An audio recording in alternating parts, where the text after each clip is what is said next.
ሊቃውንት አምላክ የምስጢር ባለቤት የቅዱሳን ፈጣሪ የአባቶቻችን አምላክ እግዚአብሔር በመካከላችን ተገኝቶ ምስጢርን ጥበብን እንዲገልጥልን የእርሱ ቅዱስ ፈቃድ ይሆንልን። ባሉን ደቂቃዎች የምንማማርበት የትምህርት ርዕስ ማርያም በሚል ርዕስ ይሆናል። ብዙ አሰብኩኝና በምን ዙሪያ ላስተምር ብዬ ብዙ ተጨነቅኩኝ። በምስጢረ ሥላሴ ዙሪያ ለማስተማር አስቤ ምናልባት ግን እንዳላከብድና እንዳላስጨንቃችሁ ብዬ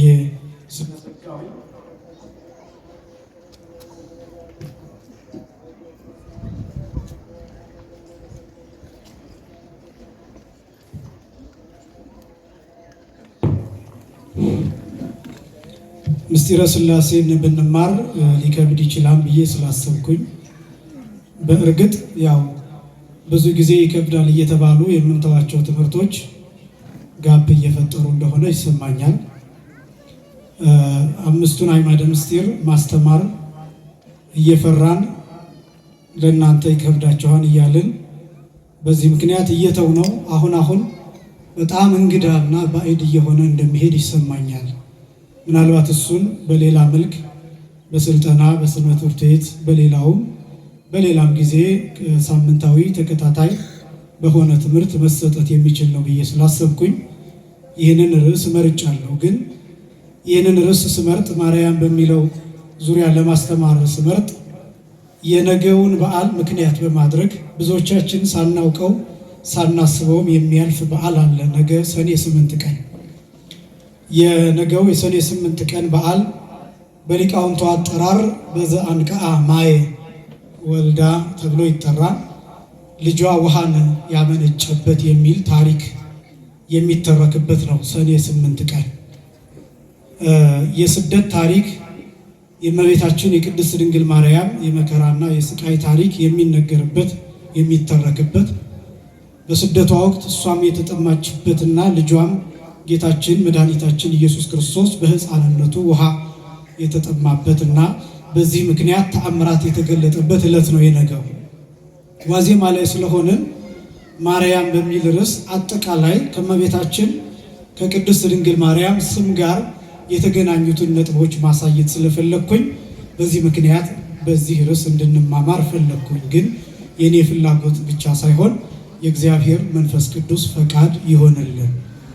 እንደ መነሻ ከመጽሐፍ ቅዱስ ሐሳብ ውጭ ርዕስ ማድረግ ስለማይገባ እንደ ስብከት ዘዴው ማለት ነው የቅዱስ ሉቃስ ወንጌል ምዕራፍ 1 ቁጥር 27 ላይ ያለውን ቃል መነሻ ማድረግ ስላለብን የቅዱስ ሉቃስ ወንጌል ምዕራፍ 1 ቁጥር 27 ላይ የድንግሊቱ ስም ማርያም ነበረ የሚል ይህንን ቃል መነሻ እናደርገዋለን። ለምንድን ነው ይህንን የተናገርኩት? ክፍተት እንዳይፈጠር ነው። አባቶቻችን በተናገሩት መሰረት የአንድ ስብከት መሪ ቃል ወይም ርዕስ ሆኖ ማገልገል የሚገባው ከ10 መጽሐፍት ወይም ከ81 ቅዱሳት መጽሐፍት ተነስቶ ለማብራሪያነት ሌሎችን አዋልድ መጽሐፍት መጠቀም ይገባል እንጂ ከ10 መጽሐፍት ወይም ከ81 ቅዱሳት መጽሐፍት ውጭ ያሉትን እንደ ርዕስ እንደ መሪ ቃል አድርጎ መጠቀም አይገባም። በዚህ ምክንያት የመጽሐፍ ቅዱስ መነሻ መሰረት እንዲኖረን የቅዱስ ሉቃስ ወንጌል ምዕራፍ 1 ቁጥር 27 ላይ የድንግሊቱ ስምም ማርያም ነበረ በሚል ማርያም የሚለውን ቃል አንስተን እኛ በዚህ እንነጋገራለን። በድጋሚ እግዚአብሔር መንፈስ ቅዱስ ምስጢርን ጥበብን እንዲገልጥልን የእርሱ ቅዱስ ፈቃድ ይሆንልን። በመጽሐፍ ቅዱስ እመቤታችንን ጨምሮ ማርያም የሚባሉ 7 ሴቶች አሉ። ምናልባት በደንብ ካጠናን ያው እርግጠኛ ያልኩበት ስላለ ወደ 8 ማርያሞችን አጠቃላይ ልናገኝ እንችላለን። ይህ በመጽሐፍ ቅዱስ ብቻ ነው። በሌሎች መጽሐፍት በስንክሳር በአዋልድ መጽሐፍት የተጻፉ ማርያም የሚባሉ በጣም ብዙ አሉ። እነ ማርያም ግብፃዊት ያሉ። እኔ ግን በደንብ ትኩረት እንድታደርጉበት የምፈልገው ይሄ ስም ለ2 ሴቶች ሲሆን የተለየ ትርጉም አለው። ማርያም የሚለው በዋናነት 2 ሴቶችን ሲመለከት የተለየ ድንቅ እና የሚገርም ምስጢር አለው። የመጀመሪያ ማርያም ተብላ የተጠራችዋ ሴት ለመጀመሪያ ጊዜ የሙሴ እህት ማርያም ናት። ማርያም የሚለው ሲተረጎም ያው የኛ ሊቃውንት ትርጉም እንመጣበታለን። በዕብራይስጥ ቋንቋ ሁለት ቃል ነው፣ ማርና ያም የሚል ነው። ማር ማለት መራራ ማለት ነው። ያም ማለት ዘመን ማለት ነው። ትርጉሙ ቀጥታ የዕብራይስጥ ትርጉሙ። አለቃ ኪዳነ ወልድ ክፍሌ የሚባሉ ሊቅ ለሃይማኖት አይጠቀሱም፣ ለቃላት ለቋንቋ ይጠቀሳሉ፣ ለግዕዝ ይጠቀሳሉ፣ ለዕብራይስጥ ይጠቀሳሉ። መዝገበ ክፍል መዝገበ ሰዋስው የሚል የኪዳነ ወልድ ክፍሌ መጽሐፍ አለ። እዛ ላይ ማርያም የሚለውን ሲተረጉሙ ሚር ማለት ማር ማለት መራራ ማለት ዘመን መራራ ማለት ነው። ማር ሚር ማለት ያም ማለት ደግሞ ዘመን ማለት ነው ብለው ይተረጉሙታል። ስለዚህ አንድ ላይ ማርያም ማለት ዘመኗ መራራ የሆነ የሚል ትርጉም ይሰጣል። ሕይወቷ መራራ የሆነ፣ እድሜዋ መራራ የሆነ፣ ኑሮዋ መራራ የሆነ የሚል ትርጉም ይሰጣል። ስለዚህ ማር ማለት ሚር ማለት ማራ ማለት መራራ ማለት ነው። ማስረጃ ኦሪት ዘጸአት ምዕራፍ 15 ቁጥር 22 ነው። እስራኤላውያን በሚጓዙበት ጊዜ አንድ ውሃ አግኝተው ውሃውን ሲቀምሱት ጨዋማ ስለነበረ መረራቸውና ይሄ ውሃ መራራ ነው ሲሉ ማራ ብለው ጠሩት። ምን ብለው ጠሩት? ማራ ብለው ጠሩት። ማራ ማለት መራራ የሚጎመዝዝ ማለት ነው። ማር ማለትም ሚር ማለትም ተመሳሳይ ቋንቋ ያለው ነው። ስለዚህ ማርያም ማለት ሚርያም ማርያም ብለን እንጠራለን። ያም የሚለው ቃል ደግሞ በግዕዙ ግዕዝ፣ ዕብራይስጥ፣ አረብ እነዚህ ሶስት ቋንቋዎች ተያያዝነት ያላቸው ናቸው። በግዕዙ ዮመ የሚለው ቃል ሰፈረ፣ ለካ፣ ቀመረ፣ ቆጠረ፣ ጊዜ ተናገረ የሚል ትርጉም አለው ግዕዙ። ዮም ማለት ዛሬ፣ ዕለት፣ 24 ሰዓት፣ የጊዜ ቁጥር፣ የጊዜ ስፍር፣ የጊዜ ቀጠሮ የሚል ትርጉም ያለው ነው ዮም የሚል። በዕብራይስጡ ያም ሆኖ ጊዜ፣ ዘመን፣ ስፍር፣ ቁጥር፣ ልክና መጠን የሚለውን የሚያሳይ ነው። ስለዚህ ማርያም የሚለው ከነዚህ ሁለት ቃላት ነው የሚመጣው። የመጀመሪያው ይሄ ስም በትክክል የሚገልጣት የሙሴ እህት ማርያም የተባለችበትን ታሪክ በጥቂቱ ስናነሳ ለምን ይሄ ስም እንደተሰጣት እንግባባለን። የሙሴ እህት ማርያም የተወለደችበት ዘመን ወንዶች የሚገደሉበት የነበረበት ዘመን፣ የጭንቅ ዘመን፣ የስቃይ ዘመን፣ የባርነት ዘመን፣ ጡብ ይረግጡ የነበረበት ዘመን፣ ጭቃ ያቦኩ የነበረበት ዘመን፣ ግንብ ይሰሩ የነበረበት ዘመን፣ ልጆች ተረግጠው ደማቸው አብሮ ሕንፃ ይሰራበት የነበረበት ዘመን ነው። በዚያ ዘመን ወንድ ልጅ መውለድ መከራ፣ ስቃይ የሆነበት ዘመን ነው። የወንድ ልጆች እናቶች ወዲያውኑ ወንድ ልጆቻቸው እንደተወለዱ የወንድ ልጆቻቸውን ሞት ማየት ግዴታ፣ ታንቀው ሲገደሉ ማየት ግዴታ የነበረበት ዘመን ነው። እስራኤላዊነት ጥያቄ ምልክት የገባበት ዘመን፣ የእግዚአብሔር ሕዝብ መባል መከራ እንዲቀበሉ የነበረበት ዘመን፣ ዮሴፍ የተረሳበት ዘመን ነበር። ያ ዘመን ዮሴፍ የተረሳበት ዘመን መጽሐፍ ቅዱሱ የሚገልጠው ኦሪት ዘጸአት ምዕራፍ 1 ከቁጥር 3 ጀምሮ ስትመለከቱ መከራው እንዴት እንደሚጀምር ሲያሳይ በዚያ ዘመን ዮሴፍን የማያውቅ ንጉሥ በግብፅ ተነሳ ብሎ ነው የሚገልጠው። ዮሴፍን የማያውቅ ዮሴፍ ለግብፅ ውለታ የዋለ ነው። ዮሴፍ ግብፅን ከረሃብ የታደገ ነው። ዮሴፍ ለትውልድ የደረሰ ብልሃተኛ ሆኖ ጥበበኛ ሆኖ ከእግዚአብሔር ጥበብን ተቀብሎ ሀገር የታደገ ለሌላውም ሀገር የተረፈ ግብፅ በበጎ ታሪክ እንድትነሳ ያደረገ ነው ዮሴፍ። የ7 ዓመትን ረሃብ በጥጋብ እንዲያልፉት ያደረገ የፈርዖንን ህልም የተረጎመ ብቻ ሳይሆን ያየውን ህልም ወደ ጥሩ የቀየረ ነው ዮሴፍ ማለት ለግብፅ ባለውለታዋ ነው። መከራው ሲጀምር ግን ዮሴፍን የማያውቅ ንጉሥ ተነሳ። አንዳንድ ጊዜ መከራዎች የሚጀምሩት ውለታን የማያውቁ ሰዎች ሲነሱ፣ ውለታን የማያውቁ ሰዎች የሀገርን ውለታ፣ የቤተክርስቲያንን ውለታ፣ የትልልቅ ሰዎችን ውለታ፣ የመምህራንን ውለታ፣ የመንፈሳዊነትን ውለታ፣ የሃይማኖትን ውለታ፣ እነዚህን የሚረሱ ሰዎች ሲነሱ መከራ ይጀምራል። አንድ ሀገር የትኛውን በታሪክ ብትመለከቱ የአንድ ሀገር ስቃይና መከራ ውድቀት የሚጀምረው የሀገርን ታሪክ በማያውቁ ሰዎች ነው። ከዛ ነው የሚነሳው። ወይም አንድን ታሪክ በሚያበላሹ ሰዎች፣ ታሪክን አሳስተው በሚተርኩ ሰዎች፣ የፈጠራ ትርክት በሚፈጥሩ በሚናገሩ ሰዎች፣ እንዲህ አይነት ሰዎች ሲነሱ እውነትን የሚረግጡ ቅድስናን የሚረግጡ መንፈሳዊነትን የሚያቆሽሹ ሰዎች ሲነሱ መከራው ይጀምራል። ዮሴፍን የረሱ ሰዎች ሲነሱ ያን ጊዜ ስቃይ ይጀምራል። የእስራኤል ታሪክ የጀመረው ከዚህ ነው። ዮሴፍ እስራኤላዊ ነው። ዮሴፍ ከአብርሃም ወገን ነው። ዮሴፍ የያዕቆብ ልጅ ነው። ዮሴፍ ከእግዚአብሔር የተቀበለውን ጥበብ በጸሎት ያገኘውን ጥበብ እሱን ግብፅ ላይ ተጠቅሟል። ግን ያንን ውለታ የረሳ በዮሴፍ ጊዜ የነበረው ፈርዖን ከሞተ በኋላ ሌላኛው ንጉሥ ሲነሳ ዮሴፍ የሚባል አላውቅም አለ፣ ካድ። ስለዚህ የዮሴፍን ወገኖች ማሰቃየት ጀመረ። ማሰቃየት ሲጀምር ደግሞ ወንዶች ልጆች መሞት አለባቸው የሚል አዋጅ ነበር የመጣው። ለምን?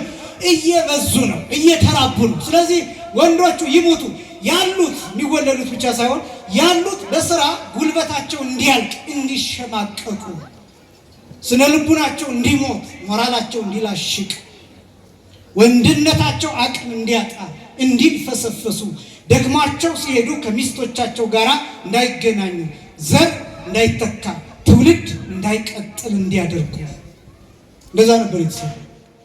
እንዲህ አይነት ነገሮች አስተማሪዎች ናቸው።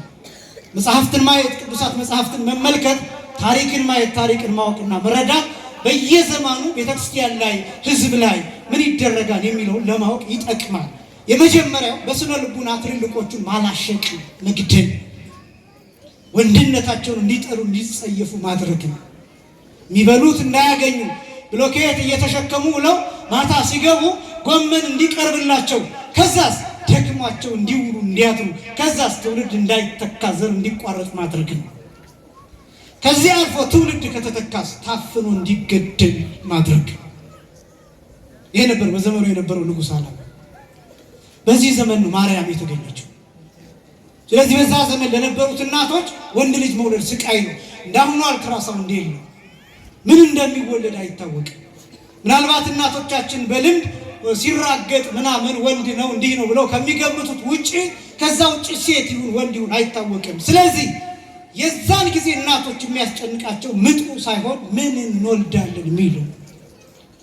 ያን ጊዜ ወንድ ልጅ መውለድ ሞት እንደ መውለድ ነው፣ ጉድ እንደ መውለድ ነው፣ ስቃይ እንደ መውለድ ነው፣ መከራ እንደ መውለድ ነው። ስለዚህ በዚህ ይጨነቃል። የሙሴ እናት የማርያም እናት እየተጨነቀች ቆይታ ልክ ስትወልድ ዘወር ብላ ተመለከተቻት። ሴት ናት፣ ሴት ናት። ሴት መሆንሽ መልካም ነው። ነገር ግን የተወለደችበት ዘመን ጭንቅ፣ የመከራ ዘመን፣ የሞት ዘመን ነው። ስለዚህ ማርያም ብዬሻለሁ አለቻት። ማን ብዬሻለሁ አለች? ማርያም ብላ ጠራቻት። ዘመንሽ ምንድነው ስትላት ነው? መራራ ነው ስትላት ማርያም ብላ ጠራቻት። ምክንያቱም ያ ዘመን እነሱ መከራ ውስጥ መራራ ውስጥ የነበሩበት ስለነበረ። ይህንን አለቃ ኪዳነ ወልድ ክፍሌ እንዲህ ብለው ይገልጡ ነው። ዘበመዋዕሊሃ አምረሩ ግብፅ ሕይወተ እስራኤል፣ በዘመኗ ግብፃውያን የእስራኤልን ሕይወት ያስመረሩበት ዘመን ብለው ይገልጡታል። የተጨነቁበት ዘመን፣ የተሰቃዩበት ዘመን፣ የሚያለቅሱበት ዘመን ስለነበረ በዚህ ምክንያት የሙሴን እህት ማርያምን ማርያም ብላ ጠራቻት። ዘመኗ መራራ ስለሆነ። አሁን ወደ እመቤታችን ይሄ ስም እንዴት መጣ ወደሚለው ደግሞ እንምጣ። እንዳልኳችሁ ከእመቤታችን ጨምሮ አጠቃላይ ወደ 8 የሚደርሱ ሴቶች ማርያም ተብለው ተጠርተውበታል። በትክክል ግን ይሄ ስም የሚገልጠው ሁለቱን ነው ብያቸዋለሁ። የሙሴን እህት ማርያምንና እመቤታችን ቅድስት ድንግል ማርያምን። የሙሴ እህት በተወለደችበት ዘመን የነበሩት ነገሮች በሙሉ በእመቤታችን ዘመን ነበሩ። በዚያ ዘመን ስደት እንደነበር በእመቤታችንም ስደት ነበር። በዚያ ዘመን ግብፅ እንደነበሩ እመቤታችንም ወደ ግብፅ ተሰዳለች። በዚያ ዘመን ፈርዖን እንደነበር በእመቤታችንም ጊዜ ሄሮድስ ነበር። በዚያ ዘመን ወንዶች እንደተገደሉ በእመቤታችንም ጊዜ 144,000 ሕፃናት ተገድለዋል። ስለዚህ የእመቤታችን ታሪክ የሙሴ እህት ማርያም ከነበረችበት ታሪክ ጋር ሳይሜትሪክ ነው። የመስታወት ምስል ያለው ነው። ልክ አንድን መጽሐፍ ስንገልጠው በቀኝና በግራ ፔጅ እንዳለ ሁሉ ልክ እንደዛ የሙሴ እህት ማርያም የነበረችበት ዘመን በትክክል እመቤታችን የነበረችበትን ዘመን አስቀድሞ የሚያሳይ የሚገልጥ ነበር። ስደቷ ከስደታቸው ጋር፣ መከራዋ ከመከራቸው ጋር፣ ስቃይዋ ከስቃያቸው ጋር፣ ረሃቧ ከረሃባቸው ጋር፣ ጥሟ ከጥማቸው ጋር፣ ወደ ግብፅ መሰደዷ በግብፅ ከመኖራቸው ጋር ከነዚህ ጋር ይገናኛል ማለት ነው። በዚህ ነገር በደንብ ደግሞ እንድታጠኑት የፈለኩት ይሄ ብቻ አይደለም። 144,000 ሕፃናት በእመቤታችን በቅድስት ድንግል ማርያም ዘመን ጌታን ከወለደች በኋላ ጌታን ፍለጋ ወንዶች ሕፃናት ብቻ ተለይተው 144,000 ሕፃናት ተገለዋል። በሙሴ እህት ማርያም ዘመን የሚገደሉ የነበሩት ወንዶች ብቻ ናቸው ይገደሉ የነበሩት። ምኖች? ሕፃናት ወንዶች። ቁጥራቸው አልተጻፈልንም። ስለዚህ ዘመኗ ከዘመናቸው ጋር ይገናኛል። የእመቤታችን ዘመን ይሄ ብቻም አይደለም። እመቤታችን ቅድስት ድንግል ማርያም ዘመኗ መራራ ነው። አጠቃላይ ሕይወቷ መራራ ነው። ኑሮዋ መራራ ነው። ያሳለፈችው ስቃይ፣ ያሳለፈችው ስደት፣ የተቀበለችው መከራ፣ የተራበችው ረሃብ፣ የተጠማችው ጥም፣ በመስቀል ላይ ያየችው የጌታን ስቃይ፣ የጌታን መከራ፣ የልጇን ስቃይ፣ እነዚህ ሁሉ መራራዎች ናቸው። ደስታ አልተጻፈም በእመቤታችን ዘመን። ሕይወት ምቾት አልተጻፈም በእመቤታችን ዘመን። ሳቅ አልተጻፈም በእመቤታችን ዘመን። ተድላ አልተጻፈም በእመቤታችን ዘመን። በቅዱሳንም ጭምር የጌታም ጭምር ምንም አይነት የሳቅ ታሪክ የለም። ወንጌል ላይ 4ቱን ወንጌላት ብታገላብጡ የጌታችን የመድኃኒታችን የኢየሱስ ክርስቶስን እንባ 4 ጊዜ ተጽፎ ታገኙታላችሁ። ፍጹም ግን አንድ ቦታ እንኳን 4 ወንጌል ላይ የጌታን ሳቅ አታነቡ። ጌታ እዚህ ቦታ ሳቅ የሚል አታገኙ። ከት ብሎ ሳቅ የሚል አታገኙ። ተላ ደስታ አደረገ የሚል አታገኙ። ተመቸው የሚል አታገኙ። እዚህ ቦታ በልቶ ጠገበ የሚል ወንጌል ላይ አታገኙ። መከራው ተጽፏል፣ ስቃዩ ተጽፏል፣ እንባው ተጽፏል። ለይሁዳ ያለቀሰ፣ ለአልዓዛር ያለቀሰ፣ ለኢየሩሳሌም ያለቀሰ፣ ለሁላችን ሐሙስ ማታ ያለቀሰ፣ እነዚህ ተጽፈዋል። አንድም ቦታ ግን የደስታ ታሪክ አልተጻፈም። የእመቤታችንም እንዲሁ፣ የቅዱሳንም እንዲሁ። የነ ቅድስት አርሴማ፣ የነ ቅድስት ክርስቶስ ሰምራ የነዚህን ታሪኮች ስትመለከቱ የምታዩት መከራ ነው፣ የምታነቡት ስቃይ ነው፣ የምታነቡት መራራ ነገር ነው። የነ አቡነ ገብረ መንፈስ ቅዱስን ታሪክ ስትመለከቱ የምታነቡት ስቃይ ነው። ጦር ነው የምታነቡት፣ ጦር ነው የምታነቡት። ለምንድን ነው ሲባል መንግሥተ ሰማያትን ለማግኘት በዚህ ዓለም ማዘን ስለሚያስፈልግ። ወንጌል የተናገረው ብፁዓን እለ ይላኸው ይእዜ፣ ዛሬ የሚያለቅሱ ብፁዓን ናቸው በኋላ ደስ ይሰኛሉና። በመንግሥተ ሰማያት ማልቀስ ይፈልጋል። የክርስትና ሕይወት ማልቀስ ይፈልጋል፣ ማንባት ይፈልጋል፣ ትንሽ ስቃይ መቀበል ይፈልጋል፣ ትንሽ መከራ ማየትን ይፈልጋል። ምቾት አይደለም ክርስትና፣ ተድላ አይደለም ክርስትና፣ ጥጋብ አይደለም ክርስትና፣ መሽሞንሞን አይደለም ክርስትና፣ አልጋ ላይ መተኛት አይደለም ክርስትና። ትንሽ ስቃይ፣ ትንሽ የጅራፉን የግርፋቱን ጠብታ መቀበልን ይፈልጋል። ትንሽ ጥቂት መንከራተትን ይፈልጋል። ይሄም ቢሆን እናንተ ያላችሁበትን ሁኔታ ቢሆን ተመችቷችሁ እንዳልሆነ እናውቃለን። እዚህ ስትቀመጡ አንዳንዶቻችሁ ቁማችሁ፣ አንዳንዶቻችሁ ወንበር ላይ ተጣብቃችሁ እንደ ቤታችሁ ላይ መቻችሁ ይችላል። ሻይ ቤት እንደምትሆኑት ላይሆን ይችላል። በሆቴል እንደምትሆኑት ላይሆን ይችላል። ወግ እንደምታረቁት ምናምን ላይሆን ይችላል። ጥቂት ግን መከራውን መካፈል አለባችሁ። አያችሁ፣ ተጠጋግታችሁ ተቀምጣችሁ ሳይመቻችሁ ጥቂት መከራውን መካፈል አለባችሁ። እያስቀደሳችሁ ጥቂት ሰዓት ቆማችሁ መከራውን መካፈል አለባችሁ። እየጾማችሁ ጥቂት ተርባችሁ ጥቂት መከራውን መካፈል አለባችሁ። ጥቂት ሰዓት አብራችሁ ዘምራችሁ ጥቂት መከራውን መካፈል አለባችሁ። ክርስትና እንደሱ። የቅዱሳን ታሪክ የሚያሳየው ይሄ፣ የእመቤታችን ታሪክ የሚያሳየው ይሄ። ስለዚህ ዘመኗ በሙሉ መራራ ነው። አንድ እመቤታችን ስትወለድ ለምሳሌ በስደት ነው የተወለደችው። በስደት የተወለደችው ሀገሯ አይደለም፣ የእናት አባቷ ሀገር አይደለም። ልክ መጸነሷ ሲታወቅ ገና ተአምራት እየተደረገ ስለነበረ፣ በእናቷ ማህፀን ሆና እውር እያበራች ስለነበረ፣ ሙት እየተነሳ ስለነበረ ይሄ ተአምራት ሲታይ ሐናና ኢያቄምን እናጥፋ ብለው አይሁዳውያን መነሳታቸውን ነገረ ማርያም ይተረክልናል። ከዚያስ ሐናና ኢያቄም ተሰደዱ። ወዴት ሄዱ? ሊባኖስ ተብሎ ወደሚጠራ ተራራ ጫካ። ይሄ ቦታ እስከ ዛሬ ድረስ ጫካ ነው። ሄጄ ባይኔ አይቼዋለሁ። እመቤታችን የተወለደችበትን ቦታ እስከ ዛሬ ድረስ ጫካ ነው። ትልቅ ተራራ ነው። የሚጎበኝ ቦታ ነው። የሚጎበኝ ስፍራ ነው። ግን ጫካ የተወለደችው ጊዜ የዛሬ 2000 ምናምን ደግሞ አስቡት ምን አይነት ጫካ እንደነበረ። በመከራ ነው የተወለደችው፣ በስቃይ ነው የተወለደችው። ግንቦት 1 ቀን እመቤታችን ስትወለድ ጎረቤት የለም፣ የሚከብ ቤተሰብ የለም፣ አክስት አጎት የለም። እኛ እንደምንለው ገንፎ ምናምን ምናምን የሚባለው ለአራስ የሚቀርበው ነገር ይሄ በመከራ ነው የተወለደችው። ስለዚህ እመቤታችን ስትወለድ ምን አሏት? ማርያም ብለው ጠሯት። ዘመንሽ ምንድን ነው? መራራ ነው ሲሉ ማርያም ብለው ጠሯት። ሚሪያም ብለው ጠሯት። ዘመኗ መራራ እንደሆነ በስደት ተወለደች፣ በጫካ ተወለደች። ስለዚህ የመጀመሪያው የሚያሳየው የእመቤታችን የቅድስት ድንግል ማርያም ልደቷ በስደት መወለዷ ዘመኗ መራራ እንደሆነ ያሳያል። አንደኛ። ሁለተኛ እመቤታችን የተወለደችው ብቻ አይደለም፣ የወለደችው ተሰዳ። የወለደችው ምን ብላ ነው አልኳችሁ? ተሰዳ። ከመውለዷ በፊትም እንዲያውም በመጽነሷ ጊዜም ተሳዳለች። ከመጽነሷ አስቀድማም ከነበረችበት መቅደስ ተሳዳለች። ይህ ሁሉ ማርያም የሚለውን ስም ያሳያል። ማር ማለት መራራ ማለት ነው። ያም ማለት ዘመን ማለት ነው። ማር ማለቱን ማለት ነው አልኳችሁ፣ መራራ። ያም ማለቱን ማለት ነው። ስለዚህ በአንድ ላይ ዘመኗ ምን ማለት ነው? መራራ የሆነ ማለት ነው። ስቃይ የሞላበት ማለት ነው። ይህንን ማሳየት ያስፈልገው ለምንድን ነው መሰላችሁ? አንዳንድ ነገሮችን ከስር ከመሰረቱ ካልተረዳን ቅዱሳንን ማክበር አንችልም። በነገራችን ላይ በተለይ የእኛ ትውልድ አንዳንድ ነገር ካልሰማ ማክበር አያውቅበትም። እናንተን ለማለት አይደለም። የእኛ ትውልድ አጠቃላይ እኛ ያለንበት ጄኔሬሽን ማክበር አያከብርም። እጁ ላይ ያለውን ወርቅ አያከብርም። እንደ ኩበት የሚቆጥር ትውልድ ነው። የሚያመክን ትውልድ ነው። እድሉን የማይጠቀም ትውልድ ነው። አሁን ትውልዱን እንደው እንዲህ እያልኩ ለመመጻደቅ አይደለም፣ ግን ደግሞ ያለንበት ዘመን ብዙ ጫና አለው ይታወቃል። ግን እንደዚህ ዘመን ብዙ እድሎች ያሉበት ዘመን የለም።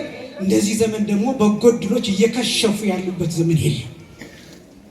ለምሳሌ እውቀትን ብትመለከቱ አሁን ሙሉ ኢንሳይክሎፒዲያ ውስጥ ተገብቶ ማንኛውም የተፈለገው ነገር ይመጣል። ግን ዓለም ላይ በጣም ሰርች የሚደረገው ጎግል ላይ መጥፎ ነገሮች ናቸው።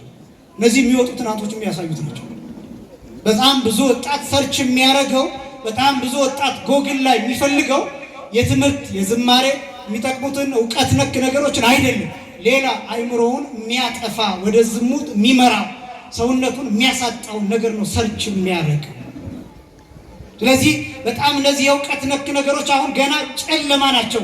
በጥቂት ፐርሰንት ነው ሰርች የሚደረጉት። በተለይም ደግሞ አፍሪካ፣ በተለይም ደግሞ ኢትዮጵያ። ምንም መመጻደቅ አያስፈልገው። በጣም የብዙ ዘመናት ታሪክ እንተርካለን፣ የ2000-3000 ዓመት ታሪክ ብለን። አሁን ግን ታሪካችን የሚያሳየው እሱን አይደለም። ታሪካችን አሁን ወደድንም ጠላንም የጥቂት 10 ዓመታት ታሪክ ነው። እሱን በቴክኖሎጂ የተጠለፈ ነው፣ በዲጂታል ዓለም የተጠለፈ ነው። ስለዚህ እውቀታችን ገለባ እየሆነ ብዙ ነገር እያጣን። ስለዚህ ድሎቻችን እንዴት መጠቀም እንዳለብን ማወቅ አለብን። ይሄ ትውልድ ይሄ ብቻም አይደለም። በነገራችን ላይ ወደፊት የሚመጣው ዘመን ምን እንደሆነ ታውቃላችሁ? ይህን እናንተ የነበራችሁበትን ሁኔታ ለሌላ ብትናገሩት አሁን ማንም አያምናችሁም። ለልጆቻችሁ ድሮ እኮ ጉባኤ ሂደን በጣም ብዙ ሆነን እንማር ነበር ብትሉ ማንም አያምናችሁም። ምክንያቱም ከሆነ ጊዜ በኋላ ይሄ ታሪክ ይዘጋል፣ ይሄ ምዕራፍ ያበቃል። ጉባኤ ተሰብስቦ መማር ከሆኑ ዓመታት በኋላ እሱ ያልቃል። ብዙ ጊዜ ላለው ይሄ ምናባዊ ዓለም ውስጥ እየገባን ስለሆነ ሰዎች ላይቭ ሊከታተሉ ይችላሉ። በዙም ሊሆን ይችላል ጉባኤው፣ በዩቲዩብ ሊሆን ይችላል፣ በቲክቶክ ሊሆን ይችላል። ሰዎች ከዚህ እየቀነሱ ስለዚህ ቀጥታ ትምህርቱ ኦንላይን ይሆናል። በአካል መገኘት ይቀራል። እኔ የምፈራው ወደፊት በኦንላይን አቁርሙን የሚለው እንዳይመጣ ነው። ምክንያቱም ሂደታል የሚያስቅ አይደለም። ይሄ ነገራችን ሂደታችን እንደዛ ስለሆነ ዘመኑን አውቆ ክርስቲያን ማለት እነሱ ቀድሞ ዘመኑን የሚረዳ ማለት ነው፣ ዘመኑን የሚያውቅ ማለት ነው። ስለዚህ እነዚህ ወደፊት አሁን ያለንበት ሁኔታ ወደፊት ምን እንደሚሆን ታውቃላችሁ? ወደ ተረትነት ይቀየራል። ለትውልዱ ስትነግሩት ወደ ተረትነት። ድሮ እኮ ዋልድባ በእግራችን ሂደን ገዳም ተሳልመን እንመጣ ነበር ብትሉት በእግራችሁ ዋልድባ ድረስ ይህን ያንሰን ተጉዛችኋል። ኧረ ውሸት ነው እኔ አላምንም ይላችኋል። ለምን? እሷ ያውቀውማ። ለእኛ ትውልድ የድንግል ማርያምን ታሪክ መተረክ የሚከብደው ለዛ ነው። ለእኛ ትውልድ በኃጢአት በመነውር በብዙ ነገሮች ውስጥ ላለ ትውልድ ጻድቁ አባታችን አቡነ ገብረ መንፈስ ቅዱስ አሞራ መጥቶ አይናቸውን አፍርጦ ውሃ ጠጥቶ እስኪሄድ ድረስ ሳይሰሙት በተመስጦ ይጸልዩ ነበር ብትሉት ተረት የሚመስለው ለምን እንደሆነ ታውቃላችሁ? እሱ 1 ሰከንድ ወደ እግዚአብሔር አይኑን መወርወር ስለማይችል። ፊልም የሆነ እንደሆነ አይኑን ብታወጡት አይሰማም። ኳስ ጨዋታ የሆነ እንደሆነ አይኑን ብታወጡት አይሰማችሁም፣ አያያችሁም። የሚወደው ነገር የሆነ እንደሆነ የሚወደው ጌም የሆነ እንደሆነ 1 ሰዓት 2 ሰዓት ቢቀመጥ አይሰለቸውም። ጸሎት የሆነ እንደሆነ ይጨንቀዋል። ትምህርት የሆነ እንደሆነ ይጨንቀዋል። ወንጌል የሆነ እንደሆነ ይጨንቀዋል። ስለዚህ የአቡነ ገብረ መንፈስ ቅዱስን ታሪክ ብትተርከው አይገባውም። ለምን? እሱ አያውቅም። ለዘመን መቅረብ ይፈልጋል። ከዘመን መቅረብ ይፈልጋል። የአብነት ትምህርት ቤትን መከራ ለእናንተ ብንነግራችሁ አይገባችሁ፣ ምክንያቱም አታውቁት። የሸተተ እንጀራ እንደሚበላ ብንነግራችሁ አታምኑ፣ ምክንያቱም አታውቁት። ጦም እንደሚታደር ብንነግራችሁ ሊገርማችሁ ይችላል። እንዴ የአብነት ተማሪ ለምን ጦሙን ያድራል ልትሉ ትችላላችሁ። ልክ ለሌላ ሀገር ቢርበው ኬክ አይበላም እንዲህ ያለች እንደሚባለው ልክ እንደዛ ልትሉ ትችላላችሁ፣ ምክንያቱም አታውቁት። ስለዚህ መጽሐፍትን ማንበብ ይፈልጋል። በዚህ ዘመን ደግሞ በተለይ አብዝቶ የቅዱሳንን ታሪክ አብዝቶ መተረክ ይፈልጋል። ለምን? መንፈሳዊ ጋፕ እየተፈጠረ ስለሆነ፣ ክፍተት እየተፈጠረ ስለሆነ። ስለዚህ የድንግል ማርያምንም ስቃይ ማወቅ ይገባል። ስደቷ አጠቃላይ ሕይወቷ በስቃይ የተሞላ ስለሆነ በዚህ ምክንያት ማርያም የሚለው ይገልጣታል። ከመጽነሷ አስቀድሞ ተፈዳለች፣ ከቤተ መቅደስ ወጥታለች። አስደናቂውን ግን ልንገራችሁ። ልክ እመቤታችን ከመቅደሱ ተሰዳ ከመቅደሱ ተባራ ወደ ኤሴፔ ስትገባ መልአክ መቅደሱን ለቆ እመቤታችንን ተከትሏት ሄደ። ክብርና ምስጋና ለስም አጠራሩ ይሁን። መልአክ እመቤታችንን ተከትሎ ሄደ። አንዳንድ ቦታ ስትሳደዱ መላእክት ተከትሏችሁ ይሄዳል። ብዙ ቦታ ስደት ሊኖር ይችላል። ብዙ ቦታ መከራ ሊኖር ይችላል። ብዙ ቦታ ስቃይ ሊኖር ይችላል። አንዳንድ ጊዜ በነገራችን ላይ መቅደሱን እንደሚገባ ካላመለክ ነው አንዳንድ ጊዜ እግዚአብሔር ልናሰድደው ሁሉ እንችላለን። ማወቅ ይገባናል። እግዚአብሔር የት እንደሚገኝ፣ እግዚአብሔር የት እንዳለ፣ እግዚአብሔር በምን እንደሚገኝ፣ እግዚአብሔር በምን አይነት ሁኔታ እንደሚደሰት ማወቅ ይገባናል። አንዳንዴ እኛ የምናደርገው ምን እንደሆነ ታውቃላችሁ? እግዚአብሔር የሚያድርበትን ሰው አባረን እግዚአብሔርን ፍለጋ እንሄዳለን። ችግሩ ግን ምን እንደሆነ ታውቃላችሁ? እግዚአብሔር ከሚያድርበት ሰው ጋር አብሮ ይሰደዳል። ችግሩ ይሄ። እግዚአብሔር ከቦታ ቦታ ይታጣል እያልኳችሁ አይደለም፣ ግን እሳ ረድኤቱን ከዛ ሰው ጋር እንዲርቅ ከዛ ሰው ጋር እንዲሰደድ ያደርገዋል። አለባበሱን አይተ የተጸየፍነው ሰው፣ ቆዳ የለበሰ ያልነው ሰው፣ በባዶ እግሩ ነው የሚሄደው ብለን የናቅነው ሰው እሱን ስናሳድደው የእግዚአብሔር ረድኤት ከዚህ ሰው ጋር ይሸሻል። ለዚህ ነው ጌታ ሐዋርያት ሲነግራቸው ሰላም በሉ በምትገቡበት ቤት ሁሉ። ከዛስ ሰላም የሚገባው ሰው ካለ ከዚያ ሰላማችሁ ይደርበት፣ ከሌለ ግን ሰላማችሁ ወደ ራሳችሁ ይመለስ። ሰላም የሚገባው ሰው ከሌለ፣ የሚቀበል ሰው ከሌለ፣ የሚገባው ሰው ከሌለ፣ ከዚያስ ከተቀበሏችሁ ወንጌልን ስበኩ፣ ካልተቀበሏችሁስ ትቢያችሁን አራግፋችሁ ከዚያ ውጡ። እኔ ሁሌ የምፈራው ምንድነው መስላችሁ? ኢትዮጵያ ውስጥ ትቢያቸውን አራግፈው የሄዱ ቅዱሳን እንዳይኖሩ። ያሳደናቸው ቅዱሳን፣ ትቢያቸውን ያራገፉ ቅዱሳን፣ የሸሹ ቅዱሳን፣ በቃ ትልልቅ ሰዎች የሁል ጊዜ ስጋት የሱ ነው። በነገራችን ላይ ይሄ በመንፈሳዊ ብቻ አይደለም፣ በስጋዊው እንዲህ በቃ የትልልቅ ሰዎች እንዳይናገሩ አንደበታቸውን ዘግተናል፣ አፋቸውን ዘግተናል። በሚዲያው ያለ ነው እኛ ነን፣ ፖድካስቱ ላይ ያለ ነው እኛ ነን፣ ቲክቶክ ላይ ያለ ነው እኛ ነን፣ ፌስቡክን የሞላ ነው እኛ ነን። ትልቅ ሰው የሚባል ይሄ እነዚያ ሰዎች ዝም እንዲሉ ተፈርዶባቸው። እነዚህ ነገሮች ያስፈሩኛል። አስባችሁ ታውቃላችሁ? ለሀገር የተጋደሉ ሰዎች፣ ለሀገር ውለታ የዋሉ ሰዎች፣ ጦር ሜዳ የሄዱ ሰዎች፣ ትልልቅ ታሪክ ያላቸው ሰዎች፣ ቢናገሩ የማይጠገቡ ሰዎች እነሱ የሉ። እዩዋቸው፣ መንገድ ላይ ዝም ነው የሚሉት። እዩዋቸው፣ ሻይ የምትጠጡበት ቦታ ዝም ነው የሚሉት። የሚናገረው ወጣቱ ነው፣ ደሙ የሚፈላው ወጣቱ ነው፣ የሚንተከተከው ወጣቱ ነው። አንዳንድ ነገሮች እንዴት እንደሚያስፈሩ። ከዛስ በመንፈሳዊ ዓለም አጀንዳ የምንሰጠው እኛ ነን፣ ጳጳሳቱን የምንተቸው እኛ ነን።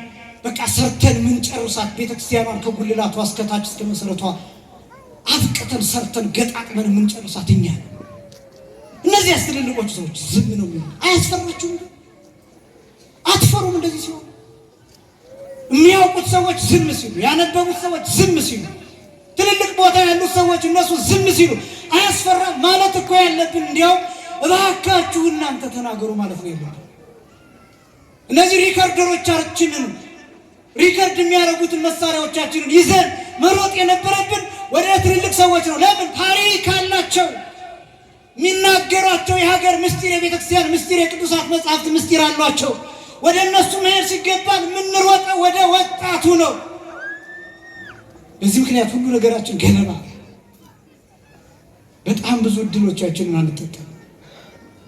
ጊዜውን ማየት ያስፈልጋል። ወጣቶች በተለይ እንደ መንፈሳዊ እንደ ክርስቲያን ማን ይናገር ማን ይምከር፣ የትኛው ነው ትልቅ በእድሜ የሚበልጥ ሰው? በነገራችን ላይ መማር ብቻ ነው። በእውቀት የሚበልጥ ሰው ካለ በጣም ትልቅ በእድሜው በመብለጡ ምክንያት ብቻ ነው ማለት በእድሜው ትልቅ በመሆኑ ምክንያት ብቻ በዚህ ምክንያት ብቻ ሊከበሩ የሚገባቸው ብዙ ነው። ስለዚህ አንዳንድ ጊዜ እነዚህ ሰዎች ረግመውን ይሆንላል እንዲህ አይነት ችግሮች የሚገጥሙን እነዚህን ሰዎች አባረን ይሆንላል የሚደርሱብን መከራዎች የሚደርሱብን ግፎች ከዚህ የተነሳ ይሆንላል። ይህን መፈተሽ ስለሚያስፈልግ ማለት ነው። ካህናት የማይከበሩበት ካህናት እድሜያቸው ምንም ይሁን ምን መከበር አለባቸው። በነገራችን ላይ ቀሳውስት መከበር አለባቸው፣ ዲያቆናት መከበር አለባቸው፣ መምህራን መከበር አለባቸው፣ ሰባኪያን መከበር አለባቸው። እውነቴን ነው የምላችሁ። እኔ በግሌ መከበር ፈልጌ አይደለም ይሄን የምላችሁ። ስታከብሩ ግን አንድ ቃል ሲራክ የሚናገሩ አንድ ቃል የነገረ መምህር እንደ አባትህ ነው። ሁለት ቃል ከነገረ ግን እንደ አምላክህ ነው። ይሄ እንደ ፈጣሪ ነው። ማን ነው አሁን የሚያከብረን? እኛ ዛሬ ቁጭ ብሎ የተማረ ሰው ንስሐ የገባው ሰው በእኛ ትምህርት ስጋው ደግሞ የተቀበለው ሰው በእኛ ትምህርት ነገ አንድ ስህተት ቢያገኘን ዘቅዝቆ ይሰቅለኛል፣ በድንጋይ ይደበድበኛል። ይህን እያወቅሁ ነው ማስተምረው።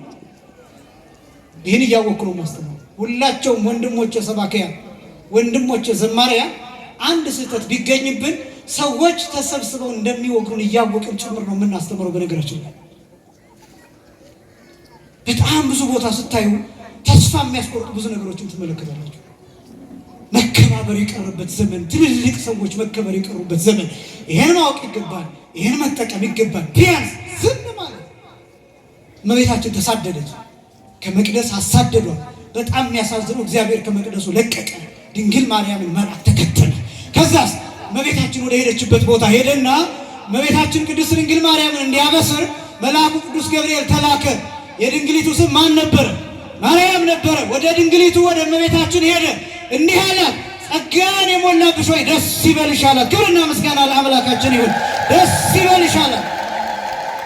ጸጋ በዘመኑ መቅደሱ ውስጥ አይደለም የተገኘው። ጸጋ ከእመቤታችን ጋር ከመቅደሱ ለቆ ነበር። ጸጋን የሞላብሽ የተባለችው ያን ጊዜ እመቤታችን ነው። በዮሴፍ ቤት እሷ ውሃ እየቀዳች ነው፣ ስራ እየሰራች ነው፣ እየታዘዘች ነው፣ እያገለገለች ነው። ግን እግዚአብሔር እሷን መርጦ መልአኩን ላከ። ያን ጊዜ ማርያም የሚለውን ቅዱስ ሉቃስ ጻፈልን።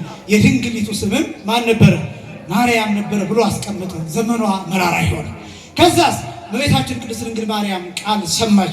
መልአኩ እሷን ተከትሎ ወደ መቅደሱ ስትሄድ መልአኩ እሷን ተከትሎ ወደ መቅደሱ ሄደ። ወዴት ሄደ? ቦአ መልአክ የሚለው እሱ ወንጌሉ የሚናገረው ቦአ መልአክ አቢሃ፣ መልአክ እሷ ወዳለችባት ወደ መቅደሱ ገባ። ለምን? እሷ ከመቅደሱ ለቃ ነበር። አሁን ወደ መቅደሱ ገባች። ወደ መቅደሱ ስትገባ መልአኩ እሷ ወዳለችበት ገባ። ጸጋን የሞላችበት ደስ ይበልሽ። እነዚህን ቃላት ከነገራት በኋላ እመቤታችን ቅድስት ድንግል ማርያም ማኅፀን ቃል ሥጋ ሆነ። ከሥጋዋ ሥጋ ከነፍሷ ነፍስ ነስቶ ሰው ሆነ። ከዚህ በኋላ እመቤታችን አመስግኑት እግዚአብሔርን። እመቤታችን ከዚህ በኋላ ለማሳጠር መጽነሷ ሲታወቅ ደግሞ የተሳደደችው መሳደድ አለ። ለምሳሌ ማየ ዘለፋ እንድትጠጣ ተደርጓል። ማየ ዘለፋ እንድትጠጣ። ይሄ ማየ ዘለፋ የሚባል በዝሙት የጸነሱ ናቸው ተብሎ የሚጠረጠሩ ሴቶች ከሆኑ የሚጠጡት ነው። ይሄን የጠጡ ሴቶች ምናልባትም በዝሙት የጸነሱ ከሆኑ ሰንጥቆ ሰው ፊት የሚገላቸው እንደ መርዝ ያለው እመቤታችን ያጠጡ። ምናልባትም ይሄን የጸነሰችው በዝሙት ሊሆን ይችላል ብለው ሳታገባ ብለው ለአዲስባ ክብር ይግባትና በራሳቸው መጠራጠር እመቤታችንን በብዙ መከራ በብዙ ስቃይ ያሰቃያት። ይሄ ማርያም ከምትባልበት አንዱ ማር ማለት መራራ ማለት ነው። ያ ማለት ዘመን ማለት ነው። በአንድ ላይ ዘመኗ ምን የሆነ መራራ የሆነ ማለት ነው። ይህንን የሚያሳየው ከዚህ ቀጥሎስ ደግሞ እመቤታችን ጌታን ከጸነሰች በኋላ ወደ ቤተልሔም ሄደች። የመቆጠር ዘመን በነበረበት ዘመን ከዛ ደግሞ በጣም የሚገርመው ተሰዳ ነው የወለደችው። ቅዱስ ሉቃስ እንዲህ ብሎ እንደሚገልጥ የሉቃስ ወንጌል ምዕራፍ 2 ቁጥር 7 ላይ ማደሪያ ስላልነበራቸው ስፍራ ስላልነበራቸው በግርግም አስተኛቸው። ስፍራ ስላልነበራቸው ምን ስላልነበራቸው? ስፍራ። ለምን ነው ስፍራ ያልነበራቸው? ስፍራ ያልነበራቸው በጊዜው በጣም ብዙ ሕዝብ ወደ ቤተልሔም ሄዷል። ምን ለመሆን? ለመቆጠር። ከቄሳር በወጣው ትእዛዝ መሰረት ከአውግስጦስ ቄሳር በወጣው ትእዛዝ መሰረት ዓለም በሙሉ ሰው ሁሉ ሕዝቡ ሁሉ እንዲቆጠር በወጣው ትእዛዝ መሰረት ሊቆጠር የወጣ ሰው በጣም ብዙ። በዚህ ምክንያት አብዛኛው ቤት በእንግዳ ተይዟል። ግን አስደናቂው አብዛኛው ቤት በእንግዳ ተይዞ እውነተኛ እንግዳ የሆነው አካላዊ ቃል ኢየሱስ ክርስቶስ በእመቤታችን በቅድስት ድንግል ማርያም ማኅፀን ሆኖ በእናቱ በኩል ማደሪያ አጣ። የዓለም ፈጣሪ ዓለምን የፈጠረ የዓለም ጌታ ዓለምን በመሃል እጁ የያዘ 3 ክንድ ከስንዝር ቁመት ባላት በእመቤታችን በድንግል ማርያም ተወስኖ ግን በእናቱ በኩል ማደሪያ አጣ። ስፍራ ታጣ፣ ቦታ ታጣ፣ የእንግድነት ስፍራ ታጣ። ስለዚህ የከብቶች ማደሪያ ተገኘ። ዝም ብሎ የሚሸት ቦታ፣ ቆሻሻ ቦታ፣ እንደዚህ አይነት ቦታ ተገኘ። አያችሁ፣ እመቤታችን ጸነሰች፣ ተሳደደች። ከዛ ደግሞ ለመውለድ ተሳደደች። ከዛስ በስደት ቦታ፣ በከብቶች በረት፣ በሚሸት ቦታ፣ በቆሻሻ ቦታ፣ በሚከረፋ ቦታ ሰማይና ምድር የማይችሉትን አምላክ በከብቶች በረት ወለደች። ክብርና ምስጋና ለስሟ አጠራር ይሁን። ማርያም ዘመኗ ምን ይሆን አልኳችሁ? መራራ ይሆን፣ አስጨናቂ የሆነ ስቃይ የሞላበት።